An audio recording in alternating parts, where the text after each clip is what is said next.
স্বৈরাচারী শাসনামলেও জনগণের চাহিদা ও মত প্রকাশে বড় ভূমিকা রেখেছে গবেষণা প্রতিষ্ঠান সিপিডি। রোববার রাজধানীতে সিপিডির ৩০ বছর পূর্তি অনুষ্ঠানে বক্তারা বলেন, স্বৈরাচারের পতনের পরও দায়িত্ব নেওয়া অনেকেরই মনস্তাত্ত্বিক পরিবর্তন হয়নি। অনুষ্ঠানে এক ভিডিও বার্তায় সমতা ও ন্যায়ভিত্তিক সমাজ প্রতিষ্ঠায় আগামীতেও সিপিডিকে জোরালো ভূমিকা রাখার আহ্বান জানান প্রধান উপদেষ্টা। স্বৈরশাসক এরশাদের পর গণতান্ত্রিক শাসনের পথে হাঁটা শুরু হলেও সংসদ পুরোপুরি কার্যকর করা যায়নি। রাজনৈতিক দলগুলোর মধ্যে বিভাজন, অনৈক্য ছিল স্পষ্ট।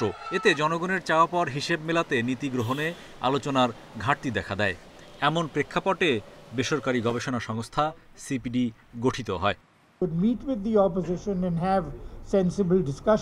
সংসদ যখন আলোচনার পরিবেশ হারায় তখন এর বাইরে রাজনৈতিক দল ও সুশীল সমাজের কথা বলার জায়গা করে দিয়েছে সিপিডি। বিগত সরকার শেষ দিকে মুক্ত আলোচনার সব দরজাই বন্ধ করে দিয়েছিল। এমনকি দায়িত্বশীল মন্ত্রীরা সিপিডির বাজেট আলোচনায় অংশ নিত না।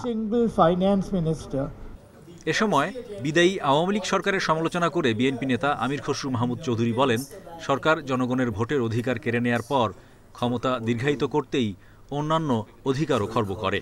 সত্যিকার ডেমোক্রেসি থেকে আমরা বেনিফিট করতে চাইলে এই যে কন্টিনিউয়াস প্রসেস অফ যে কাজটা সিপিডিও করছে পার্টলি, যে এই যে কন্টিনিউয়াস অ্যাকাউন্টেবিলিটি যে বিষয়টা আছে, এভরিডে অ্যাকাউন্টেবিলিটি, এই অ্যাকাউন্টেবিলিটি আমাদেরকে আনতে হবে।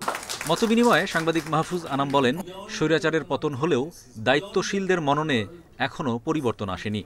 অর্থনীতিবিদ আবু আহমেদ জানান, আইএমএফের পরামর্শে করা মুদ্রানীতি দেশের অর্থনীতির ক্ষতি করছে।